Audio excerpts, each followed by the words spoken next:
this day, the Paris Agreement on climate change enters into force. طبعا هذا كذاب دجال الرمم المنحل الكبير البن كيمون الإمعة.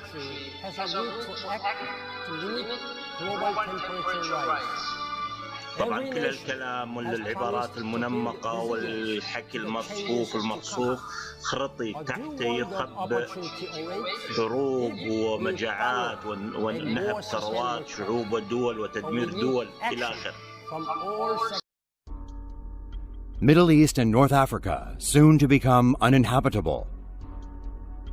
A group of researchers believes temperatures in the Middle East and North Africa will rise dramatically over the course of the 21st century. The research suggests even if Earth's average temperature increases by 2 degrees Celsius, summer temperatures in the Middle East and North Africa will increase more than twice that. The temperature could rise to 46 degrees Celsius during daytime by mid-century, and it could be as high as 50 degrees Celsius at the end of the century. Also, heat waves could occur 10 times more often than now. The hottest period lasted for about 16 days on average between 1986 and 2005. However, these areas will experience 80 days of extreme heat per year by mid-century, and up to 118 days by the end of the century.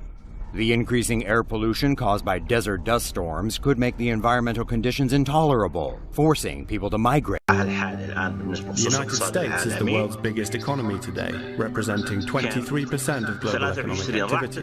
GDP will shrink to 18% by 2030 and just 17% in 2060.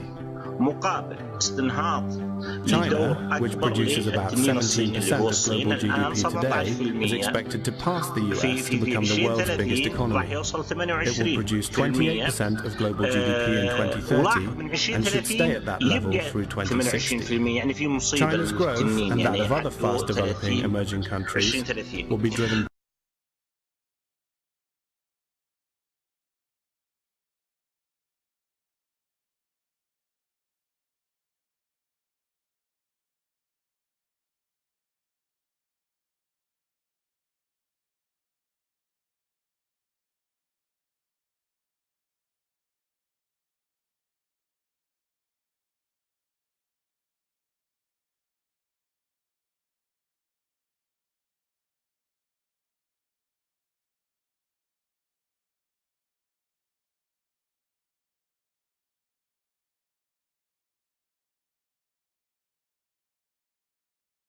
by a better educated and more productive workforce. الثالثة راح تكون الهند.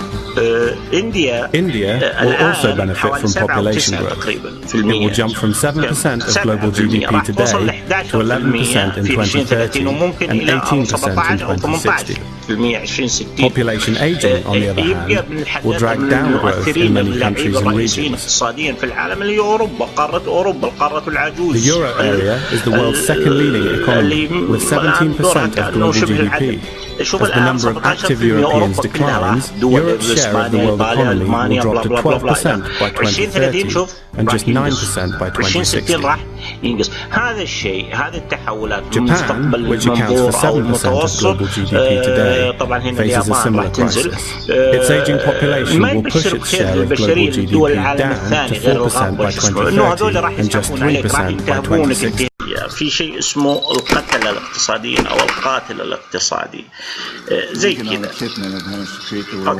هنا هذا العالم كرة العالم هذه كذا الرأسمالية هذه العصابة اللي كنا نسولف عليها من بداية هذا الفيديو. هنا مثلا دولة عندها موارد طاقة أي شيء ثروات أي حاجة يجي البنك الدولي عبر المنحل لأنه هذه فلوس يقول لك لا ما أبي يقول لك أوكي أنا أعطيك مشاريع.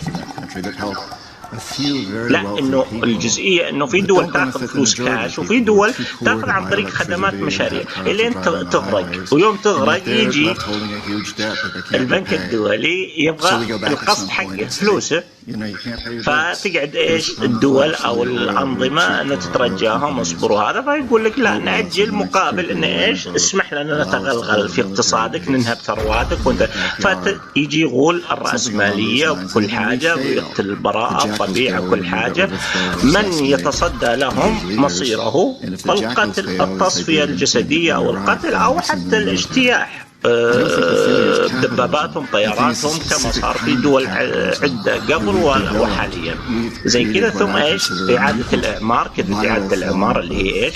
وخلق. Incomes and living standards in emerging economies will converge with those in the OECD. Today, per capita GDP in countries like China, India, Indonesia, South Africa, Brazil, Mexico, and Turkey is just a fraction of that in the United States. After 50 years of rapid growth and shifting wealth, the emerging countries have drastically reduced the income gap with the United States. Richer OECD countries like France, Italy, Spain, Ireland, Greece will see their per capita income fall.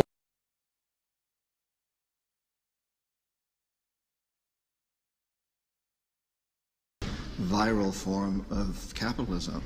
And this mutant form of capitalism, which I think is really a predatory form of capitalism, has created an extremely unstable, unsustainable, unjust, and very, very dangerous world.